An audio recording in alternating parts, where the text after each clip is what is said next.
on government transparency and ending the state income tax. Macy's represented South Carolina's 1st congressional district down in Charleston since 2021. And down on the roads now, traffic getting busy. Live look outside from 77 at West Boulevard just before you hit the John Belk Freeway. You can see those wet streets out there also extending out towards 77 over towards York County. Got a couple of incidents out there. The newest one on the board is going to be just north of Uptown. This is on 28th Street at Church Street. Majestic. And final look at your forecast for your Tuesday. It is still scattered rain showers that we're talking about, and that fog hard to see out there. Still out there in Monroe, Sugar Creek, or Sugar Mountain. It was showing, but not showing anymore. Still seeing a lot of fog out there. Bus stop forecast for any students who are waking up, getting ready to head out the door. Still seeing those scattered rain showers, even spotty downpours. So be careful. You might want to grab your umbrella before you head out. 70s this morning. It is warm. It is muggy by the afternoon. Upper 70s and low 80s.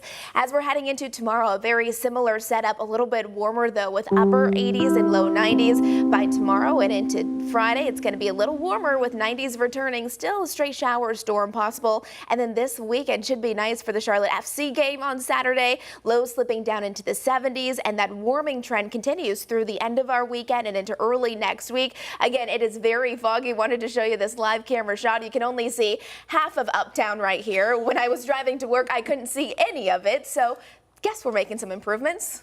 It looks like we only have a city of about 8-story buildings. Yeah, which is not the case. Like we have a cutoff. 8-story buildings and nothing more here in Charlotte. Folks, a reminder, the news doesn't end here. Coming up at 7 a.m. over on WCNC Plus, how kids are heading off to college and how they can overcome mental health struggles. Also tonight, Charlotte voters come face to face with folks who want to lead the city, and Taylor Swift breaking the internet once again with her 12th studio album. That announcement overnight. That's right. That all starts just a few minutes at 7 o'clock on WCNC Plus.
streaming live right now at 7 a.m. here on WCNC Plus. I'm Ben Thompson. And I'm Lisa Washington, taking a live look over uptown this morning. Now look closely. You want to grab an umbrella as you head out the door this morning.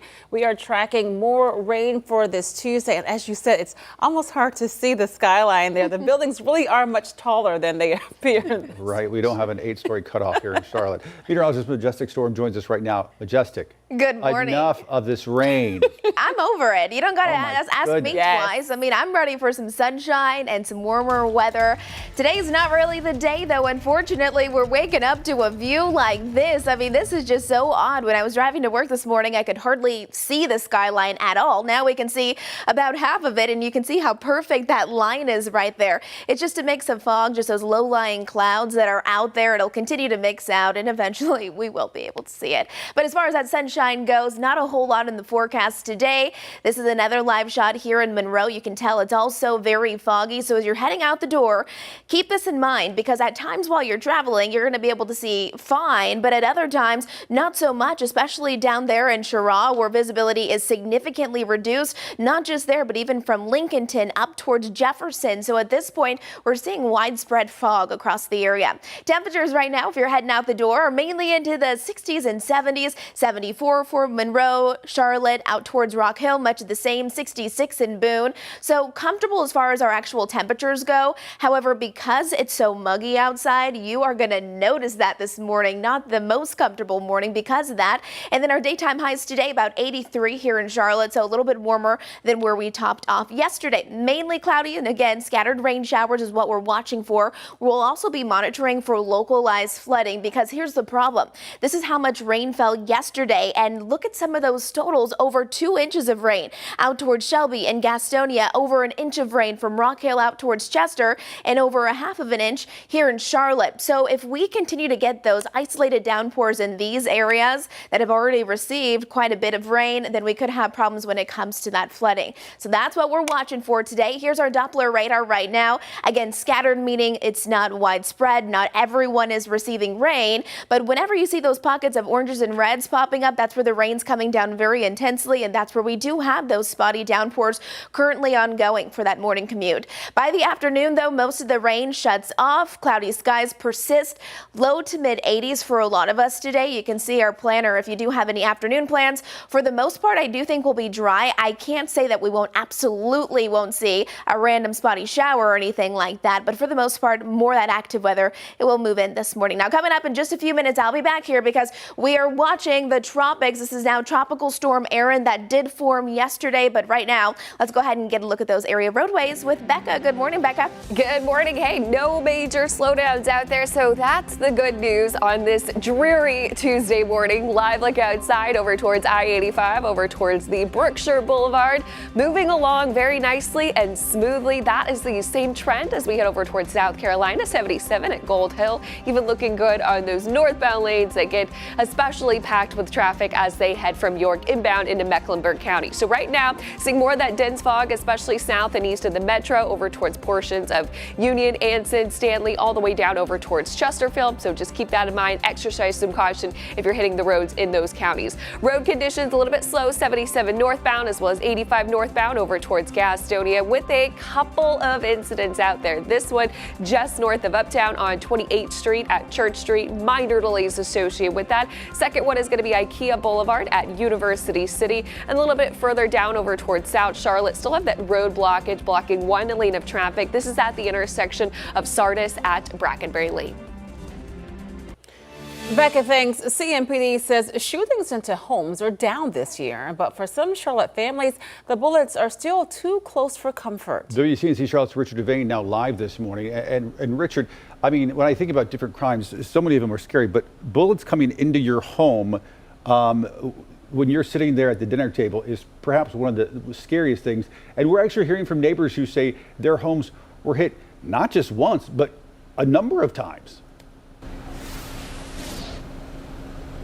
Yeah, that's just so upsetting, Ben. Good morning to you. Good morning, Lisa. Good Tuesday morning to all the folks out there on the Plus. Just basically, like you said, one moment you could be in your home. We've heard reports of some people asleep. We've heard reports of people at dinner or just watching TV when all of a sudden Your walls are pierced by bullets, you're diving for cover, and in some cases in the past, some people weren't able to get to that cover. Now, there have been 3 separate shootings over the weekend, and this has Charlotte-Mecklenburg police stepping up continued efforts to curb gun violence, even as they say overall numbers are down from the same time last year. Bullets hitting a house on Allen Street in Northeast Charlotte Friday morning. Then on Saturday morning around 3 a.m., another house hit on Fraser Avenue. And finally, gunfire ringing out, this on Druid Circle. Police say they're investigating each incident. They've increased patrols in affected neighborhoods and working with community groups to address the root causes of this type of violence. One of those shootings hit especially close to the home for Kathy Nardone. Her house struck by gunfire in April and then again this weekend. Nardone says she hasn't been living there since the first shooting earlier this year, but her house now sits vacant. Neighbors and police contacted her after seeing the latest damage. She's now staying with family, unsure of what to do next. This is people who have dealt with this violence are both concerned and on edge. Bullets somehow went into the side of my house. And I'm really glad that I was not there. So it is alarming, and it does kind of scare me a little bit just because it's not something that I'm used to. It was outside my bedroom window, and I woke up and I was looking out the window and I saw like shots. I think that our city has a huge responsibility of trying to get this under control. I don't understand. Like, it needs to stop. The gun violence needs to stop. Yeah, you can understand the frustration and fear and anger in their voices. All of this, as police say, it's important that if you see something, they're asking community folks to reach out to police, let them know if they know any information on anybody who might have shot into a home or a dwelling, as they call it. They say there is a possibility of a $500 reward. We're right here in North Charlotte. Richard Devane, we'll send it back to you. And Richard, I think you described it. There's both the anger and the fear when something like this happens. So we know that the numbers are down compared to last year, but where are we still seeing the most trouble spots? Yeah, actually, where we're standing a little bit north of where we're standing here in North Charlotte and also in Northwest Charlotte, those are neighborhoods that are dealing with this increase in violence. Druid Circle area, Druid Hill Circle, I should say, and some other areas in the city still have these incidents of people shooting into dwellings. Police say, again, they have already initiated that new incentive, that switch program, which is aimed at trying to end this type of event by engaging the community and people. They say that while it's gotten some numbers of success, there's still more work that needs to be done. All right, Richard Devane reporting live for us. Thank you, Richard. Speaking of crime data here in Charlotte, take a look at this. CMPD is introducing a new way to keep you informed. The department's going to now release weekly crime reports on social media, on Facebook, on X, formerly known as Twitter. Here's a look at some of those stats in this first report. Overall, crime is down. So far in 2025, the department has reported 51 homicides. That's down from 73 from last year. Assaults, robberies, vehicle crime also down. In fact, only commercial burglaries, those are break-ins, are up with just over 1,500 reports across the county. Well, keep it right here. We're back in 2 minutes with more on the tariffs for Chinese imports.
This morning, President Trump once again hitting the pause button on tariff hikes for China. The White House just issued another 90-day delay, pushing the new deadline to November 10th. This is the second time the Trump administration has pushed back the tariffs, but it's good news for your wallet. The tariffs would have tripled prices on Chinese goods. Now, this delay gives both sides more time to keep on talking and work out a deal. For now, prices are going to stay where they are. And with just 2 hours until the stock market opens, a live look right now at U.S. futures, down just a little bit there on the right-hand side of your screen, as the market reacts to tariff news, as well as new inflation data expected to be released tomorrow. Well, we are taking a live look right now at the Armory in Washington, D.C., where later this week, hundreds of National Guard troops are expected to deploy into the city streets. This comes after the president declared a public safety emergency, saying crime in the city is out of control. But as NBC's Alice Barr explains, other city officials don't feel the same way. Because you're being safe. Following an unprecedented order from President Trump, hundreds of National Guard troops are expected on the streets of Washington, D.C., beginning today, according to a White House official, to crack down on crime. We're declaring public safety emergency in the District of Columbia. The president deploying the Guard and taking federal control over the D.C. Police Department for up to 30 days without congressional approval, citing violent crimes like a recent attack on a former DOJ employee during an attempted carjacking. Historic action to rescue our nation's capital from crime, bloodshed, bedlam, and squalor. But the move comes when the U.S. Attorney's Office said in January that violent crime in D.C. was at a 30-year low, Metro Police noting a 26% drop since last year. Though the head of the police union says that's not the feeling on the ground, arguing crime stats have been manipulated and calling any talk of a recent drop in crime preposterous. Protesters speaking out, pointing to President Trump's recent move to send thousands of National Guard troops to Los Angeles this summer to tamp down on immigration protests, and his comments that federal intervention in other cities like New York and Chicago could be next. Trump does not care about D.C.'s safety. He cares about control. The Attorney General of D.C. said he was exploring legal options. The D.C. mayor called the president's actions unsettling and unprecedented, while promising to work with the federal government to keep the city safe. Unlike in the states, the president has direct control over the D.C. National Guard. Still, the move represents another step in testing the boundaries of how U.S. troops can be used in American territory. And the D.C. City Council is accusing the White House of a manufactured intrusion on local authority. In Washington, Alice Barr, NBC News. This morning, a federal judge is denying the release of documents in the Ghislaine Maxwell case. The ruling comes after a push to make her grand jury files public. Supporters hoped the documents would reveal more about Maxwell and Jeffrey Epstein, but the judge says they don't reveal anything new and that no one other than Epstein and Maxwell is named as having sexual contact with a minor. Before you head out the door, check your forecast and traffic coming up in just 2 minutes.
7:16 now. With all the recent rain, some viewers tell us it's been difficult to see the road lines as they drive. This morning, WCNC Charlotte's Megan Bragg takes a look at what NCDOT uses to mark roads and why it can be difficult sometimes to see. This is most likely your view when driving around in this rain. Sometimes these lines can be hard to see. We've gotten a few questions asking if there's any reflective material in them. We went straight to the North Carolina Department of Transportation's communication officer, Jen Goodwin, to get answers. Goodwin tells us the lines you see on highways have glass beads in them to help drivers see. Your headlights should reflect off those glass beads and reflect back to you so you can see the lines and you can see the paint in the road. However, when it rains, Goodwin says it may be harder to see those beads because rain can cover them, which makes it harder for your headlights to bounce off the glass. Wear and tear on the roads can also affect the reflection. When you have snow plows that go up and down the roads, when we do have snow events, sometimes they can break the glass beadings. That's why they have to continue to refresh the paint. In the last year, Goodwin says NCDOT spent $5 million for 5 counties, including Mecklenburg County, to refresh lines. Goodwin tells us I-77 has been repaved and restriped from the South Carolina border on I-77 all the way up to exit 36 in Iredell County within the last 7 years. Since we see so much volume on our highways and we continue to see that increase year over year, we have to continually increase our efforts to refresh those. With your Verify, I'm Megan Bragg. If you have something you'd like us to verify, all you got to do, email us at verify@wcnc.com. All right, well, stop what you're doing and take a look at this. This is a massive lightning strike. You see it there. It was caught on camera down in Mount Pleasant, South Carolina. That's not too far from Charleston. A police officer's dash cam caught the moment that bolt hit a utility pole. As you can see, the strike caused an explosion. It knocked out power for the entire area. Thankfully, though, no one was hurt. The roads, though, were closed for several hours. We all know about the power of lightning, but seeing that explosion, my goodness, it really makes it real for you. Yeah, probably scary when you're just driving and then all of a sudden the rain's coming down so heavily and then boom, like that close to you. For sure. Yeah. Well, you know, over the next few days, we still do have chances for thunderstorms for us. Yes. We had a few isolated storms yesterday, and really out of those, we got those heavy downpours that did lead to some localized flooding, and that's what we'll be watching for again. Now, this morning, we do have scattered rain. We have cloudy skies and we have fog out there. Hard to even see Monroe because of how foggy it is at this time, reducing down visibility at times to less than 1/4 of a mile. So make sure you are prepared as you're heading out the door. Here's Doppler radar right now. Remember, scattered rain showers, not widespread, so not everyone will see them. But I'll tell you one thing, if you get caught in one of these heavy downpours, you need to make sure you're really slowing it down because the rain's going to be coming down so intensely, and that's when we could even see some ponding across our area roads.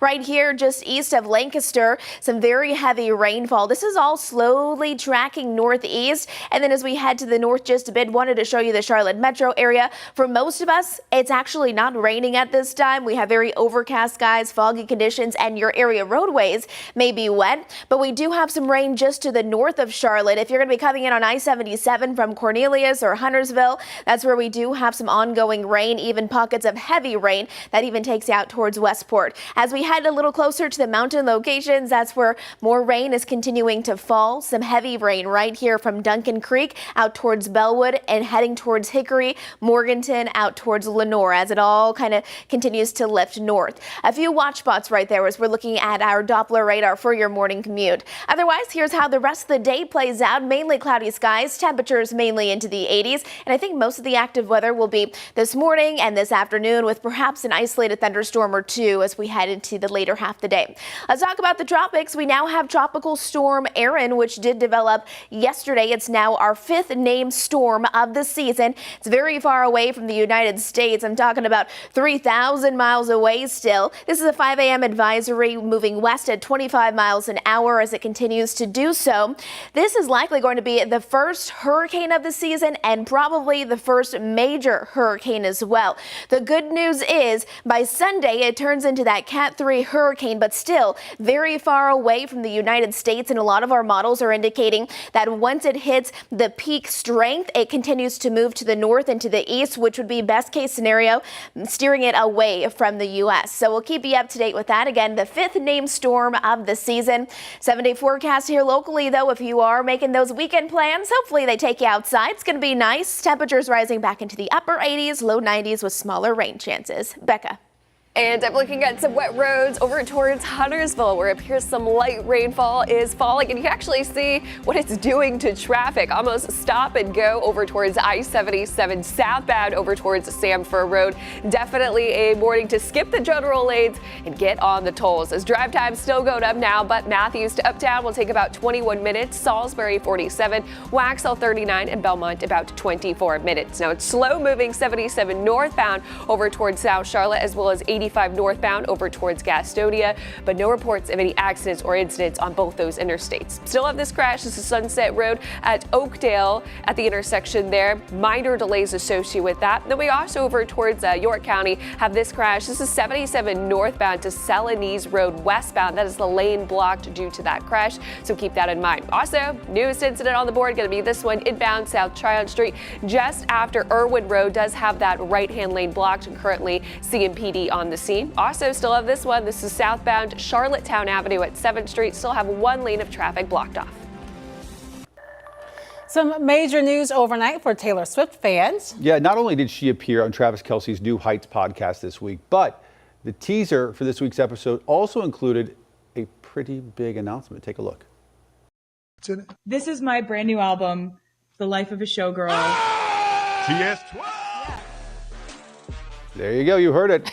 A new Taylor Swift album is on its way. No release date yet, but Swift's pre-sale website says vinyl editions of the album would ship before October 13th. Fittingly, Swift announced her 12th album at 12:12 this morning on August 12th. The new Full Heights podcast will be released tomorrow, where we'll get more details. Now, this is so interesting because, like 13 is the Taylor Swift number, right? Sure. And all of this, you know this, yes. I've heard of it, yeah. Okay. I have a 12-year-old Yes. who all things Taylor Swift. So all this stuff is now about 12.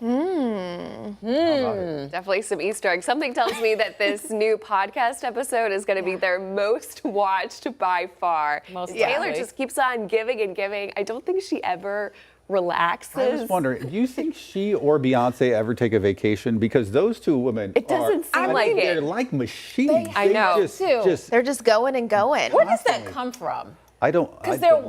it can't be about the money. No, they got plenty. I think it's their love for songwriting. For what they do? Yes. And the performing, the touring, it's a lot. And they've got to love it, you know? I mean, you have to. And if you're doing that good, it's kind of like, for me, I'd be like, all right, let's keep on going. What's next? Right. I think you have to have a Doing certain something type of right. personality. Either Yes. you're like, okay, Yeah. I made it, I'm done.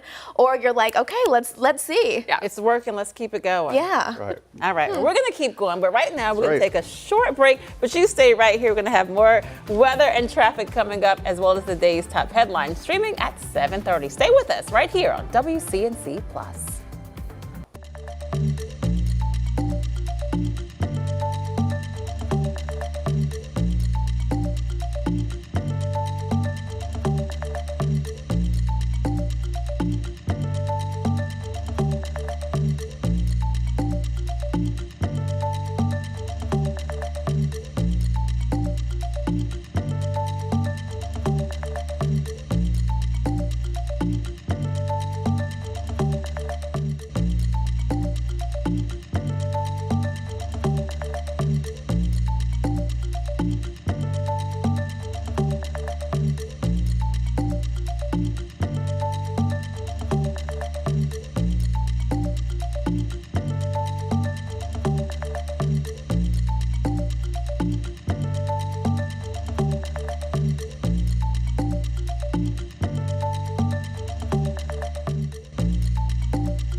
Well, good Tuesday morning, everyone. We have a lot of fog out there this morning. Foggy, cloudy, and more scattered rain showers in the forecast today. Monroe, good morning to you. You can hardly see because of how dense that fog is. That's not the only area, though. Look at how dense the fog is from Lancaster, Cheraw, even Monroe. Not just fog, but we're also watching for heavy downpours that are also making for low visibility. Scattered showers popping up this morning on Doppler radar. You can see this right here just east of Lancaster. These heavy downpours could lead to localized flooding. Keep this in mind if you live in a flood-prone area or if you're traveling this morning. Not seeing much activity right now across the Charlotte metro area, but if you're taking I-77, that's where we do have those passing showers from Huntersville, Cornelius, and then also out towards the mountain locations. Some heavy downpours that are continuing this morning. Keep this in mind. Temperatures rise into the 80s by the afternoon. Becca. And checking on those road conditions over towards Huntersville, where rain is actively falling. This DOT camera just froze, but it is slow moving, especially on those southbound lanes, 77 southbound, as drivers make their way from Huntersville down into the Charlotte area. A little bit slow, 77 northbound in South Charlotte, but I am tracking a couple of incidents, including this one inbound South Tryon Street after Irwin. That has one lane of traffic blocked off.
Thanks for streaming live on WCNC Plus at 7:30. I'm Lisa Washington. And I'm Ben Thompson. Later tonight, Charlotte voters will get to hear directly from the folks wanting to lead this city. With big topics like affordable housing and transit on the line, this is your chance to see how candidates plan to tackle the issues that impact your daily life.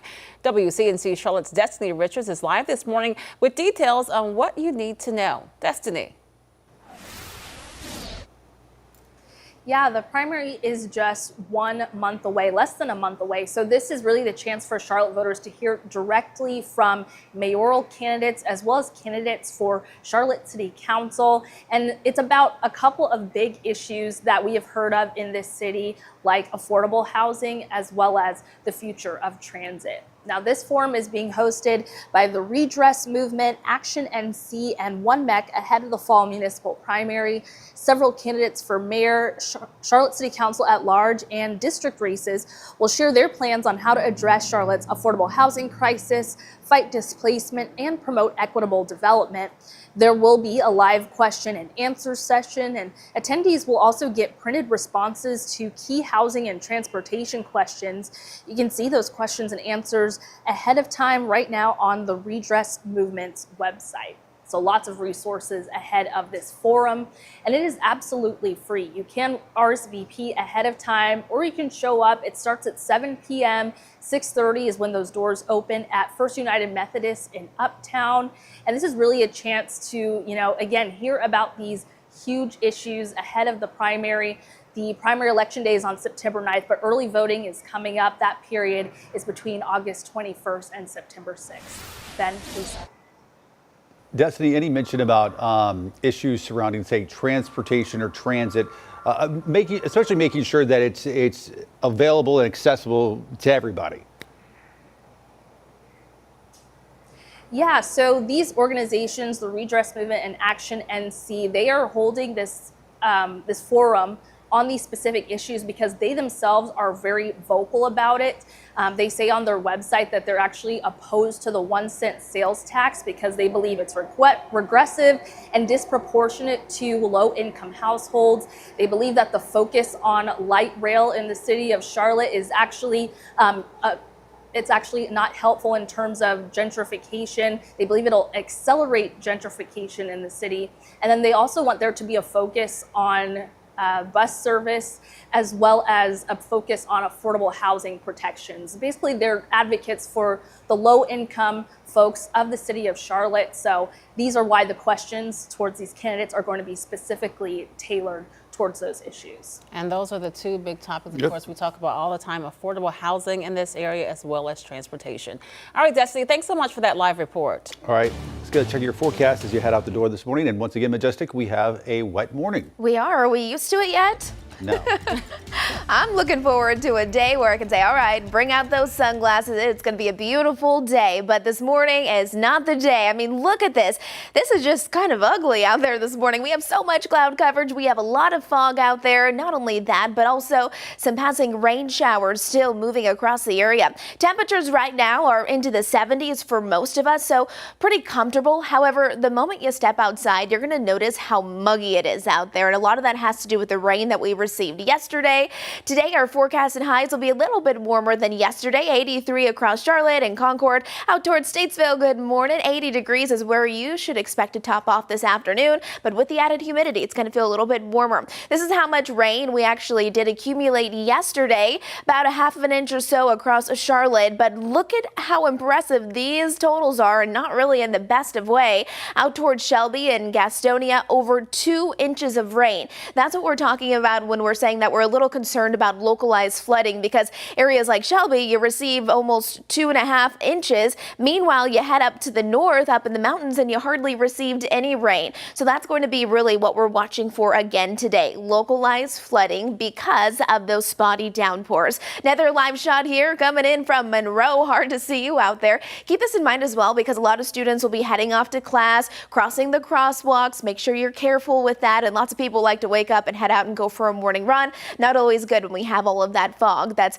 continuing to build from Lancaster, Cheraw, Rockingham. Very low visibility with how dense the fog currently is. Doppler radar still picking up on those scattered rain showers. Scattered in nature, however, still seeing heavy downpours out there, especially in areas shaded in orange right here. That's where the rain's going to be coming down the heaviest. So just east of Lancaster, you got that going for you this morning. And if you just so happen to get caught in this, if you're driving this morning for your morning commute, really make sure you slow it down. It just seems like anytime we see these very isolated downpours, we get a handful of accidents. I-77 out towards Huntersville, we got some rain that's currently ongoing. Light to moderate at this time, but heavier just to the west of it. And this will be the trend throughout the day. Not everyone receiving the rain, but some of those pockets are going to bring brief, heavy downpours. As we head into the afternoon, notice mainly cloudy skies, not a lot of sunshine, 80s today. But coming up in just a few minutes, I'll be back here detailing out the concerns that we have with flooding tomorrow and how it could be a little higher for some locations. Becca, any accidents out on the roads this morning? Got several accidents out there, but one of the nice spots is going to be this one. This is I-485 over towards Mountain Island Lake at the Brookshire Boulevard. Looking good on both the inner and outer loop there. Also looking good over towards 77 York County, checking in. Both those north and southbound lanes doing just fine and moving right along as they should. Still a little bit slow moving in the typical spots. That's the inner loop of I-45 towards Matthews, 77 northbound in South Charlotte, and Gaston County 85 northbound. Now, got a couple of incidents out there, including this one. This is going to be the newest one on the board at W.T. Harris Boulevard at Old Concord Road. Just seeing a few yellows indicating some slowdowns there. Also still have this crash at the intersection of Sunset Road at Oakdale Road.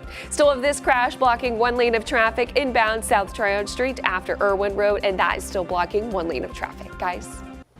We have a new statement this morning from Lincoln County Schools after a video on social media appears to show a student shouting racial slurs. Now, we can't show you that video, but our team has watched it, and in it, you can hear someone using multiple racial slurs.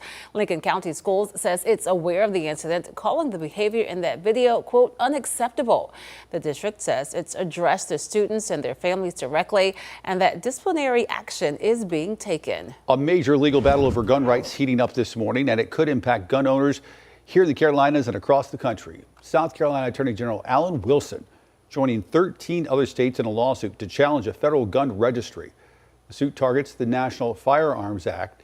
It argues that recent changes to the law mean that the government can no longer force you to register your guns or your accessories that come with them. Keep it right here. We're back in just 2 minutes with more on WCNC Plus.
.40 now. Back to school season also includes college students. UNC Charlotte students moved in this past weekend, and many other schools here in the Carolinas are headed back soon. WCNC Charlotte's Bria Smith live for us this morning.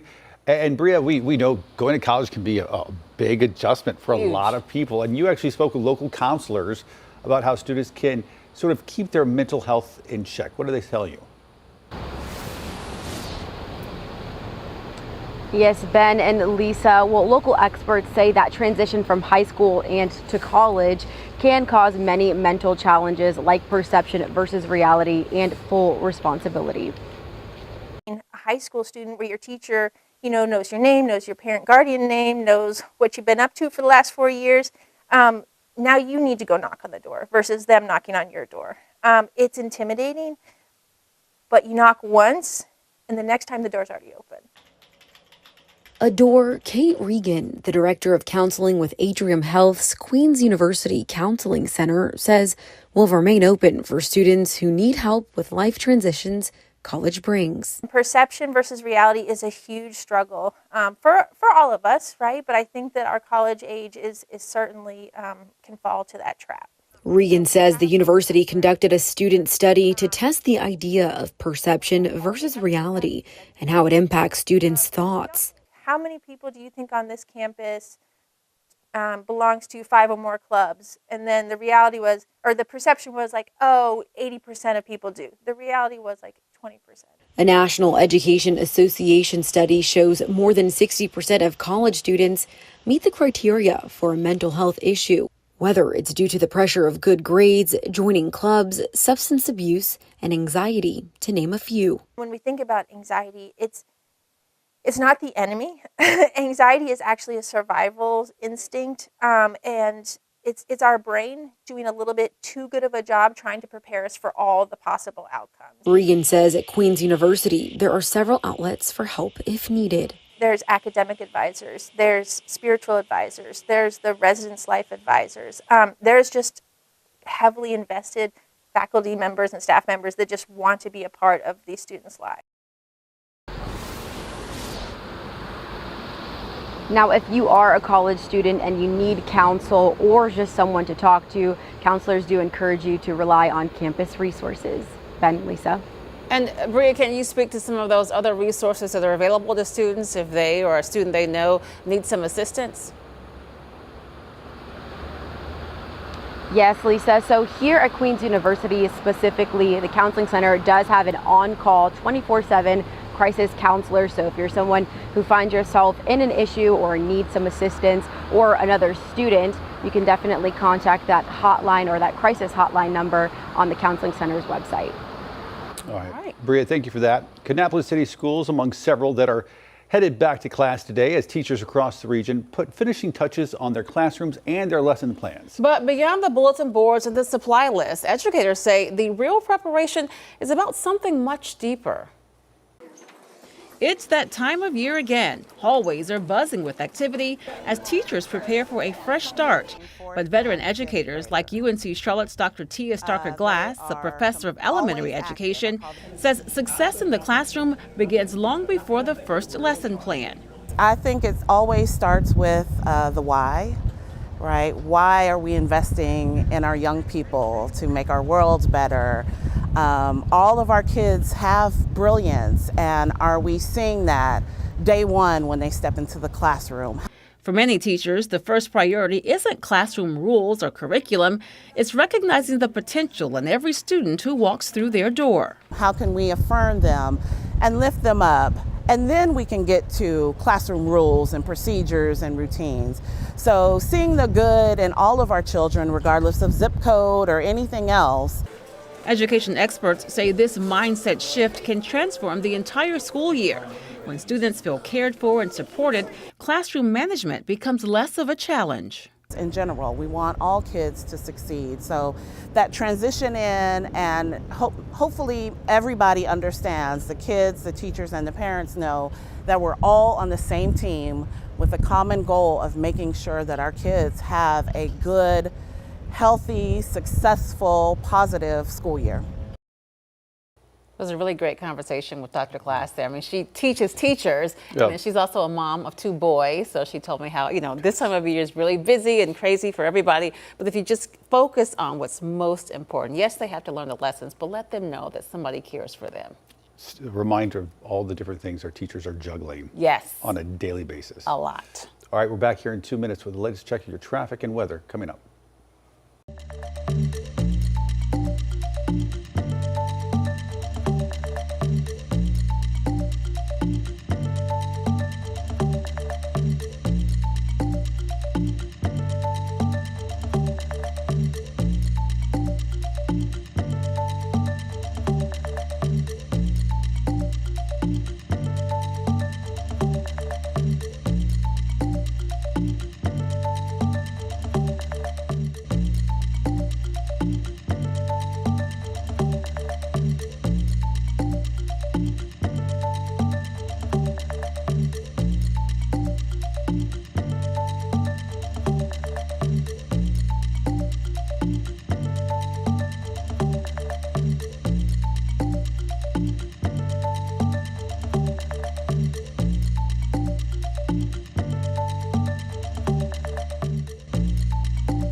New data this morning shows that more than 2 million Americans could lose food stamp benefits due to work requirements.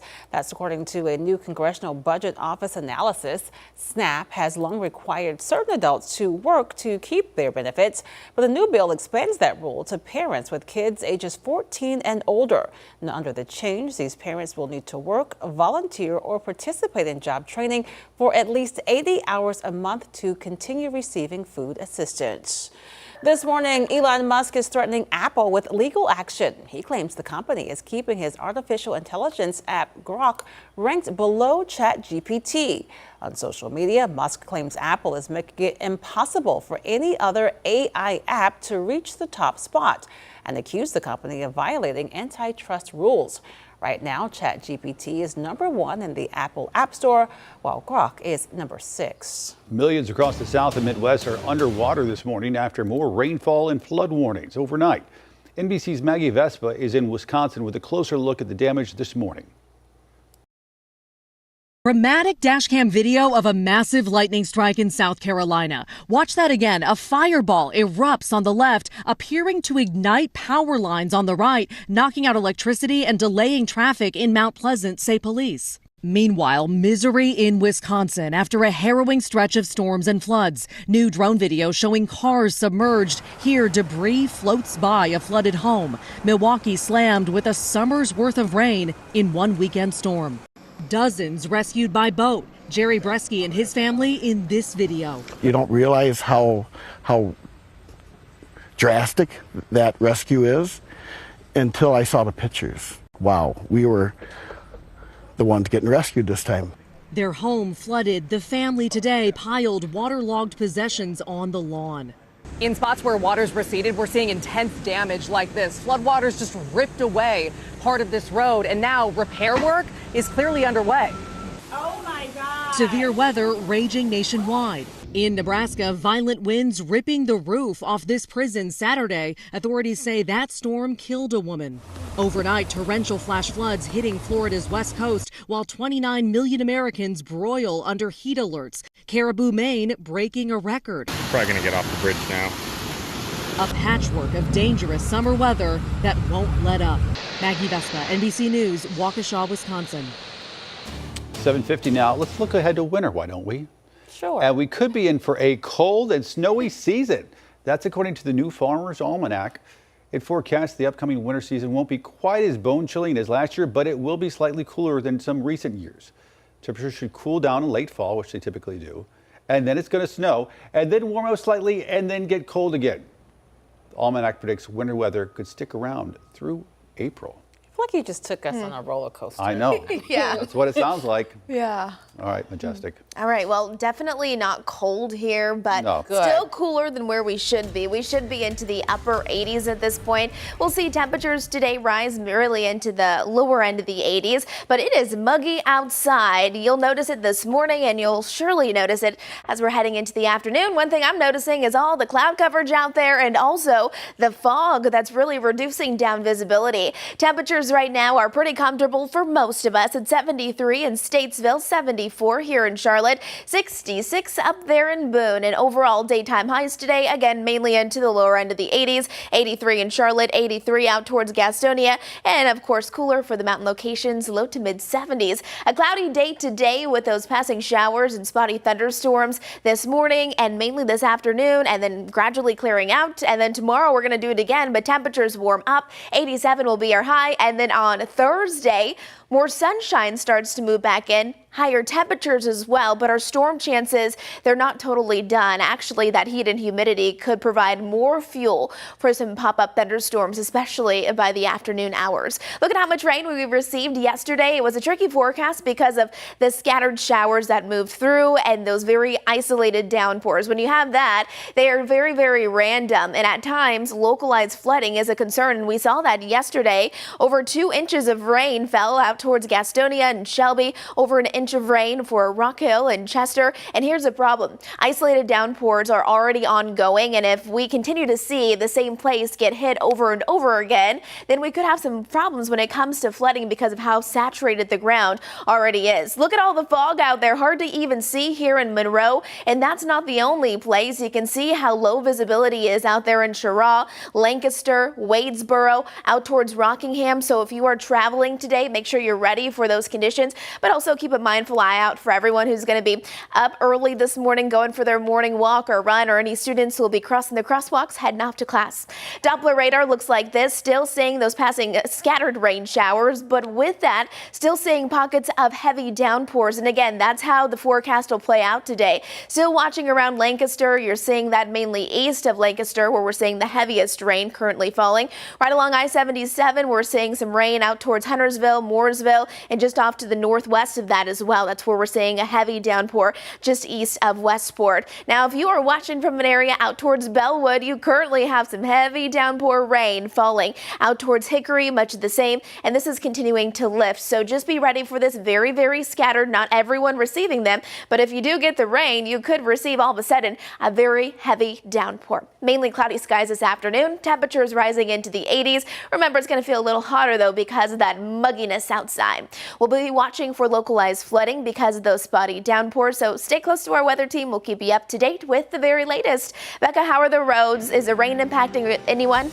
It's impacting a couple of locations, but I'd say still so far we don't have any major issues as you head out early on this Tuesday morning, but we do have some wet roads out there and some patchy dense fog, especially now south and east of the metro. Live look outside, this is I-77 at Westinghouse Boulevard on the border between York and Mecklenburg County. A little bit further south, this is I-77 at Gold Hill Road, very packed with traffic on those northbound lanes, so a little bit slow moving coming from York inbound into Mecklenburg County. Updated look at drive times. Matthews to Uptown will take 30 minutes. Salisbury 49, Waxhaw 39, and Belmont about 24 minutes. Like I mentioned, in the orange, this is where we have more of that dense fog over towards Chesterfield and portions of Richmond County as well. Do want to show you these slowdowns extending from York County all the way down into Mecklenburg on 77 northbound. But like I mentioned, we've got several incidents out there. Newest one on the board is going to be this one, Emery Wood Drive at South Boulevard. Not seeing any yellow indicating with this, so may add just one extra minute to that morning commute. In addition, this one, 28th Street at Church Street, am seeing some yellow and oranges with that, indicating some slowdowns. Also have this one, W.T. Harris Boulevard at Old Concord Road, and got this crash inbound South Tryon Street after Irwin Road that is blocking that right lane there.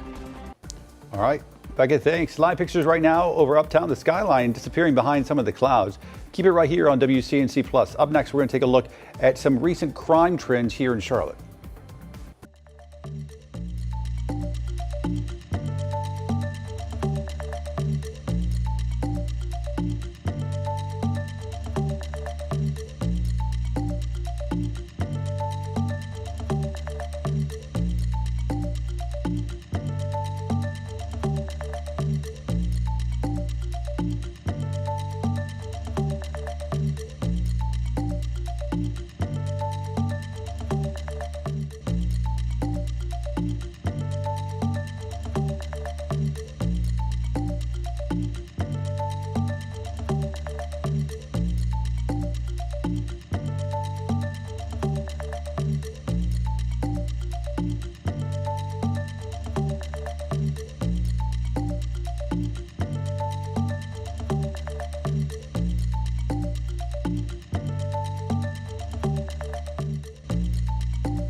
Well, good Tuesday morning, everyone. It is foggy out there. We have a whole lot of cloud coverage and still watching for those scattered rain showers and isolated downpours. This is actually a live camera shot out there in Monroe. It's hard to see, though, because of how dense that fog is. Keep this in mind if you are traveling this morning, because we're really seeing limited visibility out there towards Rock Hill, Lancaster, Cheraw, Rockingham. Good morning to you, and be careful as those kids are crossing the crosswalks getting to class this morning. Temperatures right now mainly into the 60s and 70s, 75 degrees if you're waking up in Charlotte. Good morning to you. 83 is our forecasted daytime high today, but Doppler radar continues to pick up on those scattered rain showers, and be prepared for those isolated downpours that could lead to some localized flooding, just like what we saw yesterday. Mainly cloudy skies by the afternoon still, but a lot of the rain should be out of the area around 82, 83 degrees around 6 p.m. And then look at this, by really Thursday and into the weekend, that's when sunny skies are going to return and a nice warming trend ahead. Becca, how are the roads? In the thick of rush hour traffic, and it's definitely slow moving out there, especially towards 77 at West Boulevard just before you hit the John Belk Freeway. Also slow 77 northbound over towards South Charlotte,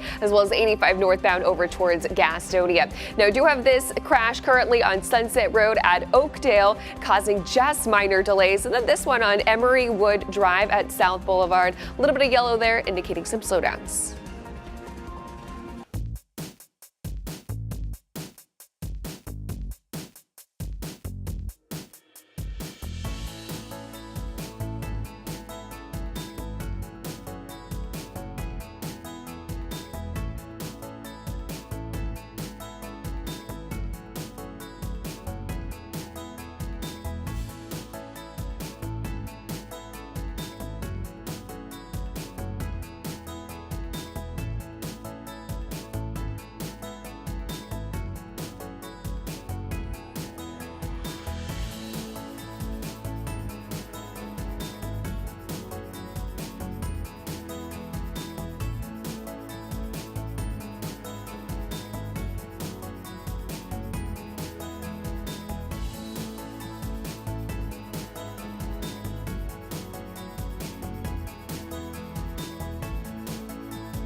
Streaming live right now at 8 a.m. right here on WCNC Plus. I'm Ben Thompson. And I'm Lisa Washington. CMPD says shootings into homes are down this year, but for some Charlotte families, those bullets are too close for comfort. WCNC Charlotte's Richard Devane now live this morning. Richard, we're even hearing from neighbors who say this has happened to them not just once, but twice, sometimes 3 times.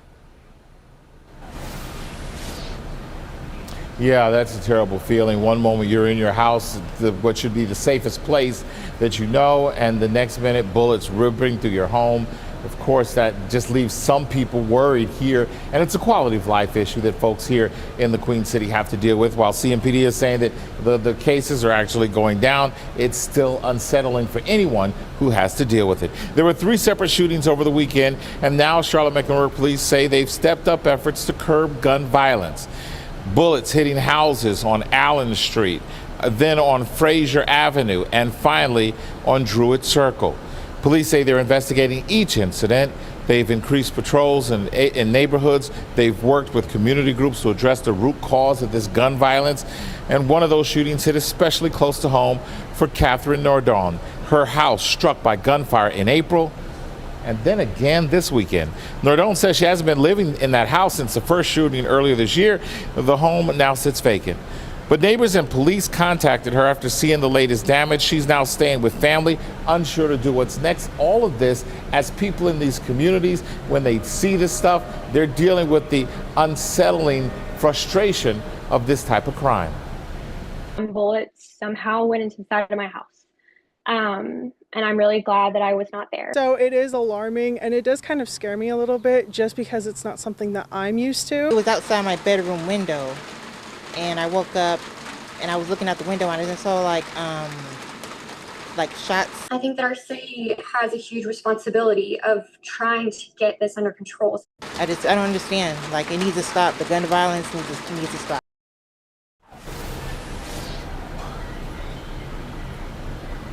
And police say they're doing what they can to try to curb this type of gun violence. They're also asking that their partners, people in the community, anytime someone sees this type of crime or knows of any information about this type of crime that may lead to an arrest, they want you to give them a call.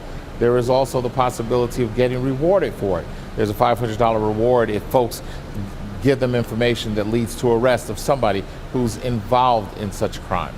We're right here in North Charlotte. Richard Devane, send it back to you. And we hear it all the time. If you see something, say something. So, Richard, we know that the numbers are down compared to last year, but what are the trouble spots?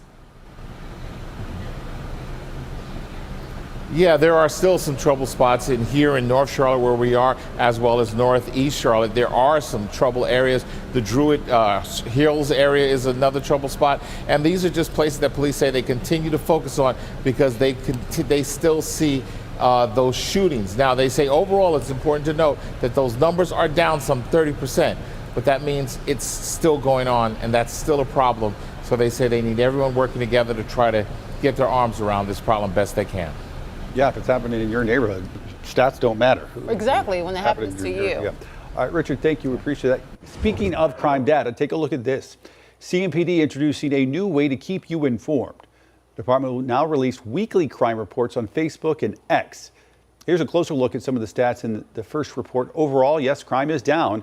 So far in 2025, the department's reported 51 homicides. That's down from 73 this same time last year. Assaults, robberies, vehicle crime also down. In fact, only commercial break-ins are the only things that are up, with just over 1,500 reported across the county. Well, taking a live look over uptown this morning, and yes, it really is there. We still have the skyscrapers, even though you can't see them behind all those clouds. And you might want to grab an umbrella as you head out today because we are tracking more chances for rain on this Tuesday. It feels like this is like a broken record. Majestic, what gives?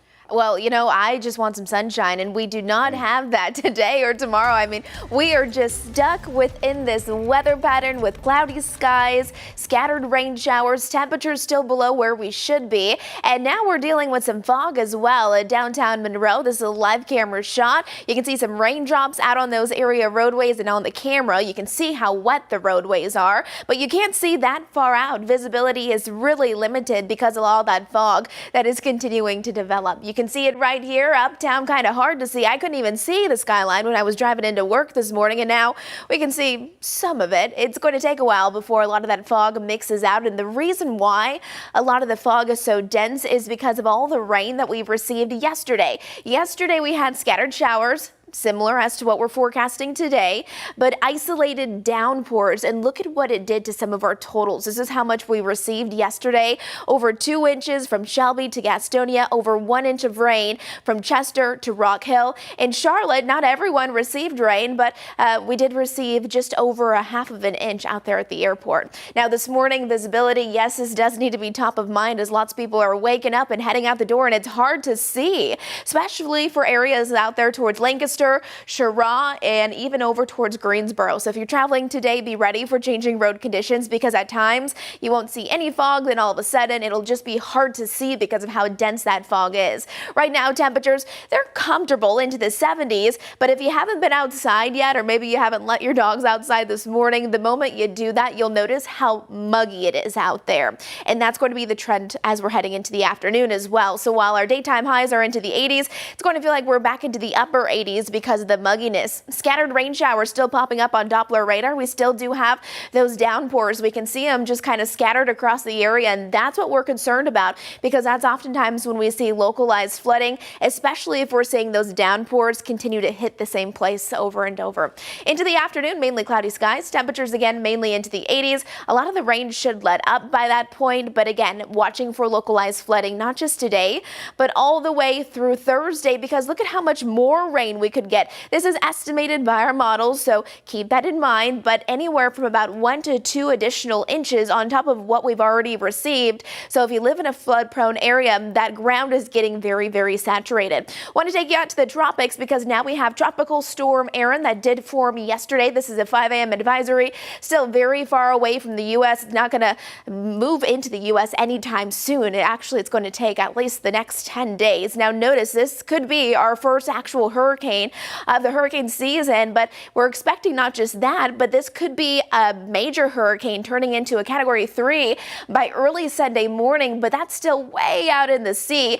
We're thinking, because of multiple models, that this could just be one of those storms that really just stays out into the sea, curving north and east as that stronger storm forms. So that would be best case scenario. So with that, Tropical Storm Erin, remember that is now the 5th named storm of the season. Things always can change though, so make sure you stay close to the WCNC weather team. We'll keep you up to date. And again, locally, we are looking at sunny skies returning hopefully by Thursday. But Becca, with the sunny skies and warmer temperatures, you know how that goes. Sometimes acts as fuel, and we could still see some storms. How are the roads this morning though? Any impacts with the fog and the rain? Absolutely. In fact, a live look outside over towards that Iredell Mecklenburg County line. You can see it is currently raining out there. We've got wet streets and a little bit of dense fog out there. So traffic moving slowly because of it, especially on those southbound lanes. Again, this is over towards the Mooresville area. In addition, York County actually looking pretty decent. It's just a little bit slow on those northbound lanes. Pretty typical for this time of day. Here's an updated look at those drive times. Matthews to Uptown will take about 28 minutes on Independence, Salisbury 48 on 85, Waxhaw 39, and Belmont about 24 minutes. In the orange, that's where we got patchy dense fog, especially over towards Chesterfield and Richmond County. A little bit of wet streets out there over towards the northern half of Mecklenburg County. Also a little bit of ponding out there over towards Catawba County. Now seeing a little bit of slowdown, 77 northbound in South Charlotte. Pretty typical for this time of day, but just keep that in mind. Is going to be slowing you down as you make your way towards uptown Charlotte. Newest crash on the board going to be this one, Emery Wood Drive at South Boulevard, still causing some delays there. Inbound South Tryon Street after Irwin Road, still have that active incident out there, and it still is blocking one lane of traffic. Keep it right here on WCNC Plus. We're back in just 2 minutes.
streaming on WCNC Plus at 8:11. South Carolina's race for governor is growing this morning after Congresswoman Nancy Mace held her first town hall since announcing her campaign.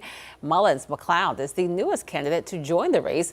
He's an attorney from Charleston and is the only Democrat to run so far. He also ran for that position more than a decade ago, but didn't win. It comes as we get a better look at Mace's campaign this morning. She held her first major event in Rock Hill last night. During that town hall, she took questions from attendees. One of those centered around her stance on legalizing marijuana. Here's a little of what she had to say. I have a bill for this at the federal level. I particularly support it for medical uses. My bill, I filed at every congressional session.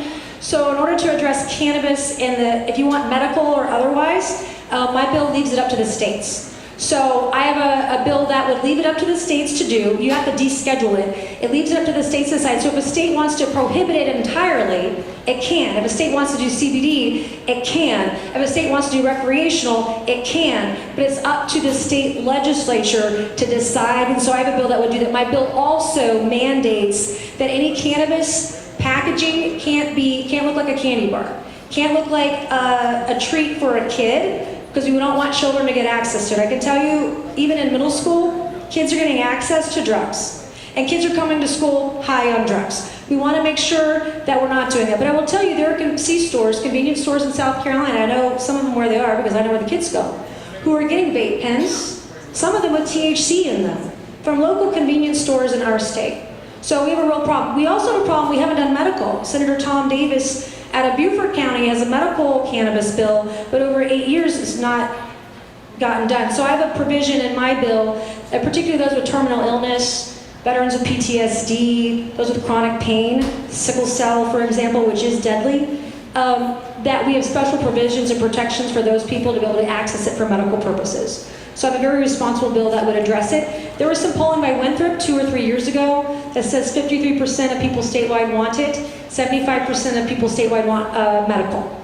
So, it's got to be responsibly implemented to do that. But I have a bill at the federal level that would address that. Protesters showed up to the event standing in the window behind Mace for more than 2 hours. 8:14 now on WCNC Plus, and a live look right now at the Armory in Washington, D.C., where later this week, hundreds of National Guard troops are expected to deploy into city streets.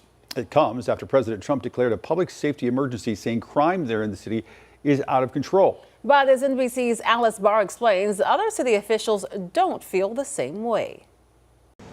Because you're being safe. Following an unprecedented order from President Trump, hundreds of National Guard troops are expected on the streets of Washington, D.C., beginning today, according to a White House official, to crack down on crime. We're declaring public safety emergency in the District of Columbia. The president deploying the Guard and taking federal control over the D.C. Police Department for up to 30 days without congressional approval, citing violent crimes like a recent attack on a former DOJ employee during an attempted carjacking. Historic action to rescue our nation's capital from crime, bloodshed, bedlam, and squalor. But the move comes when the U.S. Attorney's Office said in January that violent crime in D.C. was at a 30-year low. Metro Police noting a 26% drop since last year. Though the head of the police union says that's not the feeling on the ground, arguing crime stats have been manipulated and calling any talk of a recent drop in crime preposterous. Protesters speaking out, pointing to President Trump's recent move to send thousands of National Guard troops to Los Angeles this summer to tamp down on immigration protests, and his comments that federal intervention in other cities like New York and Chicago could be next. Trump does not care about D.C. safety. He cares about control. The Attorney General of D.C. said he was exploring legal options. The D.C. mayor called the president's actions unsettling and unprecedented, while promising to work with the federal government to keep the city safe. Unlike in the states, the president has direct control over the D.C. National Guard. Still, the move represents another step in testing the boundaries of how U.S. troops can be used in American territory. And the D.C. City Council is accusing the White House of a manufactured intrusion on local authority. In Washington, Alice Barr, NBC News. Keep it right here. We're back in 2 minutes with another update on weather and traffic and the Tuesday Tailwagger.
Hi, this is Larry Sprinkle. Time for our Tuesday Tailwagger along with our friends at Animal Care and Control. Let's bring on today's Tailwagger. This is Gracie.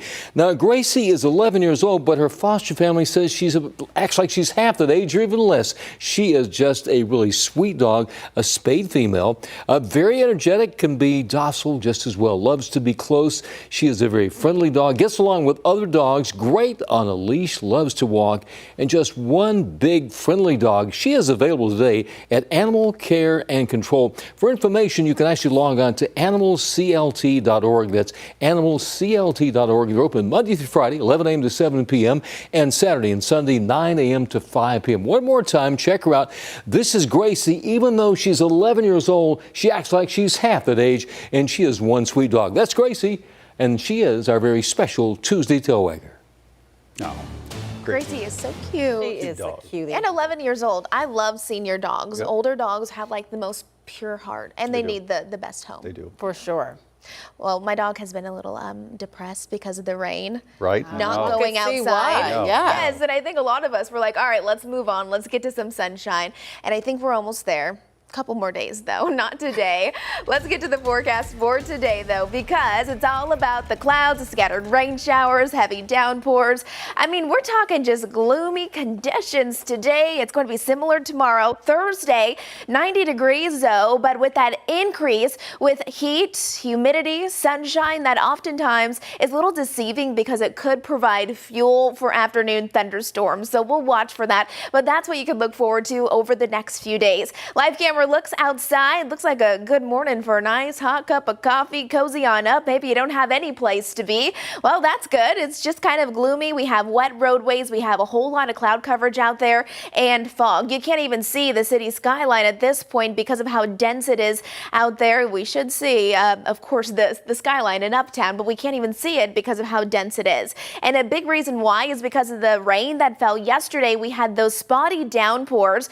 Not everyone received them, but but surely many of us actually did. Look at those totals from yesterday. Over 2 inches of rain still out there towards Gastonia, Shelby, over an inch out towards Rock Hill. In some neighborhoods, you hardly even got a thing, only just maybe a little drizzle or mist. Now that fog is going to be something you need to keep in mind if you are going to be out and about this morning, because it's very, very dense, mainly south of Charlotte at this point, out there towards Cheraw, 1 mile of visibility. Jefferson, even up towards the mountain locations, seeing really limited visibility because of the fog. Temperatures right now into the 70s. By the afternoon, we'll see those daytime highs rise back into the 80s. And because it's so muggy, which if you haven't been outside yet, it's very muggy, it's going to feel a little hotter than that as we head towards the later half of the day. Scattered rain showers are continuing really this morning, this afternoon, and we are seeing those heavy downpours. So if you get caught in that while you're driving, really just slow it down. By the afternoon, mainly cloudy skies, temperatures rising into the 80s. I think the bulk of the rain should be out of here by late afternoon, early evening, but then tomorrow and Thursday, we're going to still be watching for localized flooding, because look at how much rain we could still receive over the next few days. We're not out of it quite yet. Anywhere from about 1 to 2 inches, and some areas receiving even a little bit more than that. So we'll keep you up to date, of course, if we do see that localized flooding.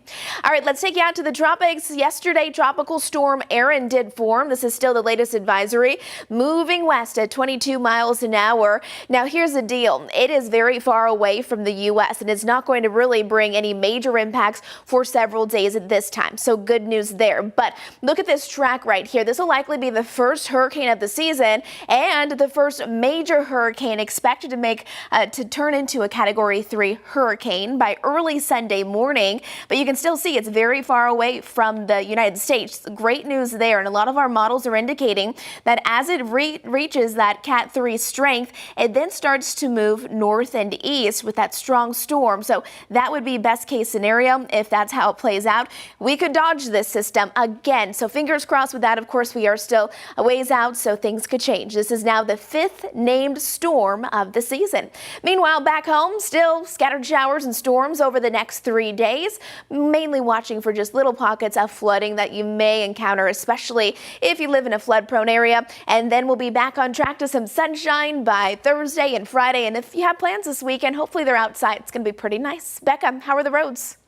Not looking too bad out there. In fact, traffic starting to decrease. One of the good spots is going to be over towards 85 at Statesville Avenue. No issues, both those north and southbound lanes. So keep that in mind as you're headed out. Live look outside over towards York County, north and southbound lanes flowing smoothly in both directions. Current road conditions still a little bit wet in and around the metro area. So again, allow yourself plenty of extra time as you head out the door this morning. Because of that, roads are a little bit wet and slow out there. 77 northbound definitely going to be the slowest spot this morning as you make your way from York inbound into Mecklenburg County, as well as the inner loop of I-485 over towards the Matthews Mid-Hill area. Want to let you know of this crash that we have. This is on Independence Boulevard westbound before you hit Charlottetown Avenue, causing some slowdowns there. In addition, in the uptown area, got this crash on northbound Brookshire Freeway. This is at North Tryon Street. You can see partially one lane of traffic is blocked off, so may add a couple extra minutes to that morning commute, guys. All right, Becca, thanks so much. But we are going to take a quick break. We'll make sure you keep it right here on WCNC Plus. We'll have another update on weather and traffic and the day's top headlines streaming at 8:30.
Good Tuesday morning, everyone. We are still missing that sunshine. We are looking at a cloudy day with scattered rain showers, isolated downpours, and some fog that has really developed. Here's a live camera shot from downtown Monroe, where visibility is very reduced. That's not the only area, though. You can't even see the skyline there in Uptown because of how dense that fog is. Make sure you're mindful of that as you're heading out the door, whether you're traveling or just taking the kids to school today, because, of course, lots of people are going to be out and about, and sometimes it's going to be hard to see. A reason for that is because of all the rain that we received yesterday. Now, not everyone received it. You might have only received a little drizzle or mist, but some locations you had very heavy downpours. Over 2 inches of rain yesterday out towards Shelby and Gastonia, and today we're going to be watching for that again. Scattered rain showers, isolated downpours. Visibility really reduced, especially out towards Lancaster and Cheraw, so be careful there.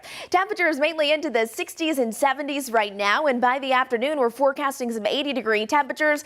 Whole lot of cloud coverage. There's our Doppler radar right now. You can see it is busy. Not everyone receiving the rain, but those heavy downpours are surely out there. Becca, how are the roads? Got some wet streets out there. Live look outside from two of the busiest interstates, 77 at I-85. You can see that shine out on the roadway. Traffic moving slowly because of it. A little bit slow as well over towards 77 northbound at Gold Hill Road over in York County. A quick check on road conditions. Still slow 77 northbound over towards South Charlotte as you make your way to Uptown. Still have this crash northbound Brookshire Freeway at North Triumph.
Thanks for joining us live on WCNC Plus at 8:30. I'm Lisa Washington. And I'm Ben Thompson. Later tonight, Charlotte voters are going to get to hear directly from the folks running to lead this city. That's right. With big topics like affordable housing and transit on the line, this is your chance to see how candidates plan to tackle the issues that impact your daily life. WCNC Charlotte's Destiny Richards is live this morning with details on what you need to know. Destiny. Yeah, tonight is a chance for Charlotte voters to hear directly from these candidates for mayor as well as Charlotte City Council about several big issues, but especially two big issues that impact our community, and that is affordable housing and the future of transit. Now, this forum is being hosted by several organizations, the Redress Movement, Action NC, and One MEC, ahead of the fall municipal primary. Several candidates for mayor, city council at large, and district races will share their plans on how to address Charlotte's affordable housing crisis, fight displacement, and promote equitable development. There will be a live question and answer session, and attendees will also get printed responses to key housing and transportation questions. You can see those questions and answers right now ahead of time on the Redress Movement's website. And this forum, it starts at 7 p.m. tonight. It's going to be at First United Methodist Church in Uptown. Doors open at 6:30. And according to their website, it does not look like every single candidate is going to be there, but most of them will be. So you can once again see those question and answers about particular issues that are important to these organizations. And just some dates to keep on your calendar: August 21st through September 6th. Those are the early primary voting days, and then primary election day is on September 9th. So one of many forums happening ahead of that day. And we know in addition to all these council and mayor races, there's also that 1% tax on transit that's also going to be on the ballot this fall. How does that play into this forum? Because I know the folks hosting this feel pretty strongly about it, and it's not necessarily in sync with city leaders. Yeah, they believe that this 1 cent sales tax, Action NC, as well as the redress movement, they've been very vocal that this 1 cent sales tax is basically going to disproportionately affect low-income families. They believe that, focusing on the light rail is going to lead to accelerated gentrification and basically displace historically Black neighborhoods in the Charlotte area. They also want there to be a greater focus on bus services that affect low-income people. They also want a priority to be placed on affordable housing programs. So if you look at the answers that are in that document from the different candidates, you can see their stances on these big issues. So definitely something to look at and review so that going into this forum, you're prepared to know, who you may want to get behind on some of these big issues in the Charlotte area. And I'm sure the candidates are going to have explicit answers about their stance and what they think about housing and transit. All right, Destiny, thanks so much for that report. All right, 8:33 now on WCNC Plus. Majestic joins us again with a look at your Tuesday forecast. All right, good morning, you guys. Still another very cloudy and dreary overcast start to the day. Unfortunately, still missing that sunshine. Here's another live camera shot coming in from Monroe. You can tell some of those roads are going to be wet for that morning commute, and the fog has been a big part of the forecast this morning. Typically, you could see skyscrapers. You can see Uptown right here, but right now you can hardly see a thing because of all the fog that has really developed. It's significantly limiting down visibility for many of us this morning, and a big reason for that is because of all the rain that we received yesterday. Not everyone received it. It's still kind of that weird weather pattern where one neighborhood you might have only gotten a couple of sprinkles at your house, while another neighborhood received over 2 inches of rain, and that's what we're watching for again today. Scattered showers in nature, but we'll be watching for those spotty downpours that could lead to some localized flooding. So low visibility mainly south of Charlotte right now, out towards Lancaster, Rock Hill, Cheraw, even out towards Pinehurst, but I'm also seeing some pockets of dense fog up towards the mountain location. So if you are traveling, keep this in mind. Temperatures right now, they're not too bad, pretty comfortable for most of us. 75 in Charlotte and Monroe, 73 if you're waking up in Morganton, but it's also very muggy outside. You are going to notice that today. 83 is where we'll top off today in Charlotte, as well as Lincolnton, and about 73 out there towards Jefferson. Localized flooding needs to be top of mind, not just today, but that'll take us into Wednesday and Thursday, because those brief heavy downpours could lead to that, and we're actually seeing some of that this morning. Now here's our Doppler radar, big picture setup. We're seeing those scattered rain showers, heavy downpours for some of us, but look at this. We actually had that flash flood warning. It's outside of our viewing area, but we always need to look downstream as to what could come our way. So this is just west of Columbia. You can see all of that very bright reflectivity indicating that rain is coming down significantly. We're seeing rapid rise in rivers, streams, creeks, all right there. Again, this is outside of our viewing area, out towards Newberry. This is in South Carolina, so I'll keep a close eye on that for you. Over the next few hours, we're going to notice a lot of that rain continuing to taper off. A cloudy afternoon with temperatures rising into the 80s, but with the rain that's continuing to fall, it is going to be a muggy one. Look at how much more rain we could receive, not just today, but this takes us through Wednesday Wednesday and into Thursday. And this is problematic, especially for areas that typically see flooding, because if you did already receive those heavy downpours, the ground is already very saturated. And if we get an additional 1 to 2 inches of rain, well, then we got some more problems. Out there in the tropics, still following this, and we will for the next several days. Tropical storm Erin, that did form yesterday, still very, very far away from the United States, and that's going to stay that way for at least really the next 10 days. This is a 5 a.m. advisory, still moving west at 22 miles an hour. But look at this. This is the track of it. It'll likely be the first hurricane of the season. Not just that, but the first major hurricane, expected to be a Category 3 hurricane by early Sunday morning. At that point, it is still way out at sea, and a lot of models are indicating that it will likely stay out there. That would be best case scenario with such a strong storm. A lot of our spaghetti plots are indicating that there'll be a northeasterly steer, so fingers crossed for that. Stay close to our weather team, though, because a lot can still change. Again, this is the 5th named storm of the Atlantic hurricane season. That is Tropical Storm Erin. Locally, though, if you're looking for that sunshine like I am, I think we'll have a good opportunity to receive it by Thursday. Still watching for those afternoon thunderstorms, though, on Thursday. And then this weekend, hopefully you're making some outdoor plans. It's going to be pretty nice. Upper 80s to low 90s with some sunshine returning. Becca, how are the roads? Got a couple of issues out there. In fact, was looking at an active crash over towards Iredell County on 77 northbound near Charlotte Highway on the toll lanes, but that completely cleared up in just the last 5 minutes. So don't have to worry about that. Still a little bit slow moving again on those northbound lanes, but not really having a big impact on traffic. In fact, the slowest spot this morning still going to be I-77 northbound, basically from South Charlotte, I-485 all the way into Uptown. You can expect stop and go traffic. Now, got a couple of new issues out there, including this one. We got debris in the roadway. This is on westbound Harris Boulevard after Greer Road. Looks to appear some sort of trash that spilled out on the roadways. So as you can imagine, drivers are trying to avoid that. That is blocking the right-hand lane there. In addition, still have this crash at Uptown. That is northbound Brookshire Freeway at North Tryon Street, causing just minor delays at this point. And then still have this one inbound South Tryon Street after Irwin Road, still blocking that right-hand lane there. Becca, thanks. A new study this morning ranks South Carolina as one of the worst states to live in. Wallet Hub listed the Palmetto State as number 44 with low scores in safety, education, and health quality. However, it's still ranked higher than North Carolina in affordability and housing. The Tar Heel State finished higher overall at number 22. Massachusetts took the top spot as the best state to live in.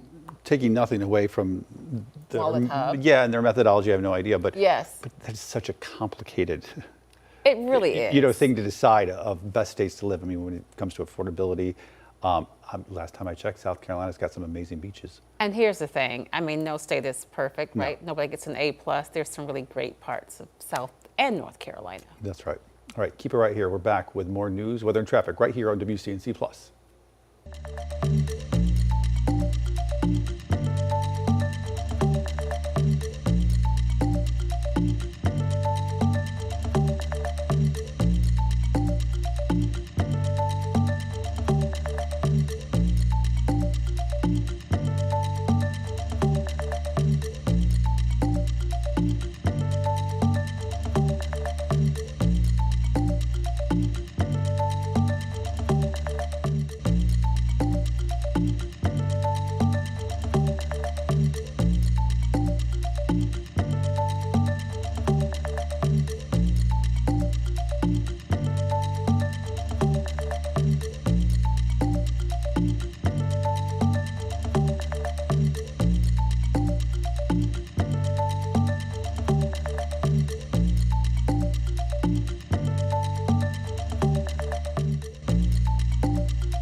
8:41 now, and back to school season also includes college students. UNC Charlotte students, in fact, moved in over the weekend, and many other schools in the Carolinas are headed back soon. WCNC Charlotte's Bria Smith now live for us this morning. And Bria, you spoke with some local counselors about how students can keep their mental health in check as they go about what's a big change in life. A big change indeed, Ben, and local experts say that transition from high school to college can cause many mental challenges like perception versus reality and full-on responsibility. A high school student where your teacher, knows your name, knows your parent guardian name, knows what you've been up to for the last 4 years. Now you need to go knock on the door versus them knocking on your door. It's intimidating, but you knock once and the next time the door's already open. Adore Kate Regan, the director of counseling with Atrium Health's Queen's University Counseling Center, says will remain open for students who need help with life transitions college brings. Perception versus reality is a huge struggle for all of us, right? But I think that our college age is certainly can fall to that trap. Regan says the university conducted a student study to test the idea of perception versus reality and how it impacts students' thoughts. How many people do you think on this campus belongs to 5 or more clubs? And then the reality was, or the perception was like, 80% of people do. The reality was like 20%. A National Education Association study shows more than 60% of college students meet the criteria for a mental health issue, whether it's due to the pressure of good grades, joining clubs, substance abuse, and anxiety, to name a few. When we think about anxiety, it's not the enemy. Anxiety is actually a survival instinct, and it's our brain doing a little bit too good of a job trying to prepare us for all the possible outcomes. Regan says at Queen's University, there are several outlets for help if needed. There's academic advisors, there's spiritual advisors, there's the residence life advisors. There's just heavily invested faculty members and staff members that just want to be a part of these students' lives.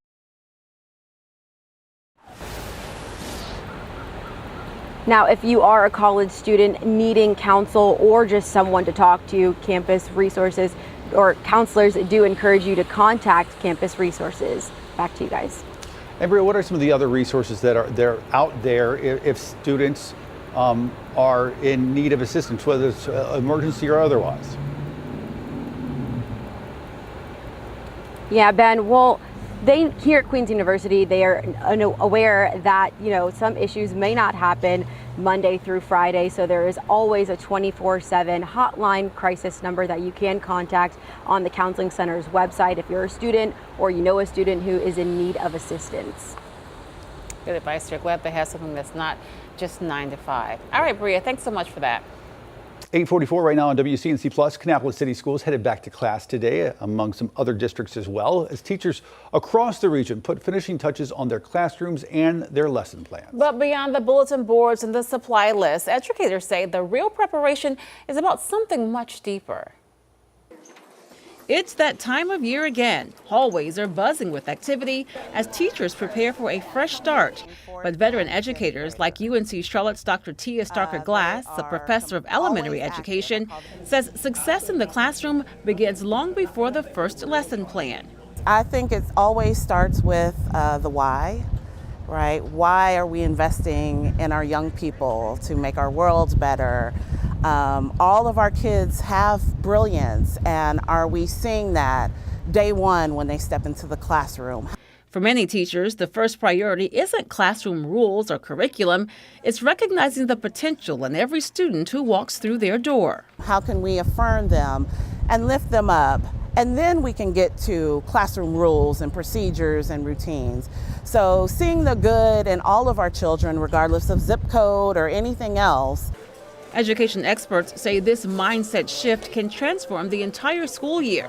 When students feel cared for and supported, classroom management becomes less of a challenge. In general, we want all kids to succeed. So that transition in, and hopefully everybody understands, the kids, the teachers, and the parents know that we're all on the same team with a common goal of making sure that our kids have a good, healthy, successful, positive school year. And Dr. Glass was saying, you know, she's a teacher, a professor who teaches teachers, and then she's also a mom of 2. So it's interesting saying, you know, the kids need to know you're cared for at home and at school. It's all a partnership. That's why they say it takes a village. It does indeed. We'll keep it right here. We're back in just 2 minutes.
This morning, authorities trying to figure out what caused a massive explosion at a steel plant near Pittsburgh.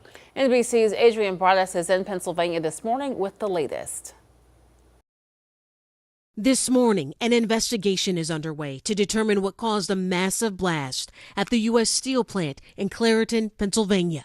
Overnight, after hours of searching, rescuers recovered the last missing worker from the debris. Unfortunately, I'm here to report that we do have now a second deceased worker. Authorities say 2 people were killed in the blast and at least 10 were injured. They had some type of explosion. They're requesting 2 units to the Maple Gate. Time-lapse video shows a huge plume of smoke erupting from the factory. I started hearing sirens, came outside, and there was big black smoke. Authorities say the plant is now stable and secure, but the full extent of the damage is unknown. It's a sad day for Clairton, and it's a sad day for the steel workers. That heartbreak also felt by the family of Timothy Quinn, his sister telling our affiliate WPXI he was one of the workers killed. The facility outside Pittsburgh produces millions of tons of commercial coke, a type of fuel used in steel production. U.S. Steel officials say the factory was in good condition before the accident. Safety, as I said before, is first and foremost. On Monday, the thick smoke billowing out of the factory, worrying residents. Officials saying there was no immediate danger, but encouraged everyone within 1 mile of the plant to stay inside and keep their doors and windows closed. This is not the first time there has been a problem at the plant. A fire destroyed the factory's pollution control system on Christmas Eve in 2018. After this latest accident, officials are promising change. All right, well, let's get a look at the weather forecast as we're heading into our Tuesday. Good morning to everyone. We're missing that sunshine again today. Rather, we're waking up to cloudy skies, wet area roadways, some fog still out there, and temperatures will still remain below our average. You can't even see the skyline because of all of that fog that's out there, really not making great improvements. So if you are heading out the door anytime soon, you need to be mindful of that fog and also know that some of those area roadways are very wet at this time. A big reason reason why it is so foggy out there is because of all the rain that we received yesterday. It's one of those forecasts where one neighborhood you just received a little bit of a sprinkle, while another area received over 2 inches of rain. And that's what we're looking at again as we're heading into our forecast today. Scattered showers, isolated downpours. Be ready for it all, and including low visibility. Still, Shara, I have my eyes on you. You have been struggling this morning. Can't really get out of that dense fog. You're not the only one, though. We are still seeing limited visibility, even up through Hickory. Temperatures right now, they're all right, mainly into the 60s and 70s, so pretty comfortable. But the minute you step outside, you're going to notice that it's very muggy outside. It is very, very humid, and well, there's a live shot out there. It's very overcast as well. Temperatures will be slightly warmer than yesterday, mainly looking at low 80s. About 83 will be our high today here in Charlotte, and we are still watching for those spotty downpours that could lead to localized flooding, just like what we saw yesterday. But it's not just today. We're also going to be watching for that both Wednesday and Thursday. Let's get to our Doppler radar this morning, because we do have those scattered rain showers across the area. Scattered meaning not widespread, meaning not everyone will receive the rain. But I'll tell you one thing. If you receive some rain and you're in that heavy downpour, this is where it becomes problematic when it comes to flooding, but also it really reduces down visibility and can make for difficult travel. Look at this. Just outside of our viewing area, we actually have a flash flood warning that was just issued by the National Weather Service. It's in South Carolina, but it's tracking north into east, so heading up towards Winsboro, over towards Great Falls, right along I-77. So I'll continue to follow that very carefully to see if it actually does clip part of our viewing area. But this is where it is right now, and this is what we need to be prepared for: localized flooding. For now, I'm going to send things over to Becca. Becca, do we have any big accidents this morning because of the passing rain? You know, we've had a couple of incidents here and there, none of which have really caused any major slowdown. So that's the good news as you head out early this morning. This NC DOT camera has frozen up on me, but this is 77 at Sanford Road over towards Huntersville, and traffic moving along nicely, other than just a little bit slow on those southbound lanes. Looking good and moving along fast over towards York County. Exactly what we want to see on an early Tuesday morning commute. Drive times: Matthews to Uptown still at 26 minutes, Salisbury up to 50, Waxhaw 39, and Belmont at 24 minutes. Still very slow, 77 northbound in South Charlotte, but looking fast and smooth over towards Gaston County on 85 northbound. Still with a couple of incidents out there, but the number of incidents really is starting to decrease. Still have that active crash that's likely on the shoulder on Independence Boulevard westbound before you hit Charlottetown Avenue. In addition, still have debris in the roadway on westbound Harris Boulevard after Greer Road. It appears there was some sort of spill with some trash. Obviously, drivers are trying to avoid that, so left lane currently open. Still have also this crash at Uptown northbound Brookshire Freeway at North Tryon Street, still partially blocking one lane of traffic there. Becca, thanks. 8:54 right now. Coming up in just a few minutes at 9 a.m. on our live Impact News stream, Sports Director Nick Carboni is going to talk about the last day of Panthers training camp, and Tommy Viola with the Knothole Foundation is in to talk about diversity in baseball. That's all coming your way at the top of the hour on WCNC Plus.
Well, good Tuesday morning, everyone. Boy, we are missing that sunshine again today. Mainly cloudy skies, scattered rain showers, isolated downpours, and we even have fog. You can't even see uptown because of how dense that fog currently is. Make sure you are driving for the conditions, not just around the uptown area, but especially to the south of Charlotte, out there towards Cheraw, Rockingham, Pinehurst. That's where visibility is very limited. Scattered rain showers will be the name of the game. Temperatures right now are mainly into the 70s. If you're heading out the door anytime soon, we'll hit those low 80s by the afternoon. Feeling a little hotter than that, though, because that added humidity.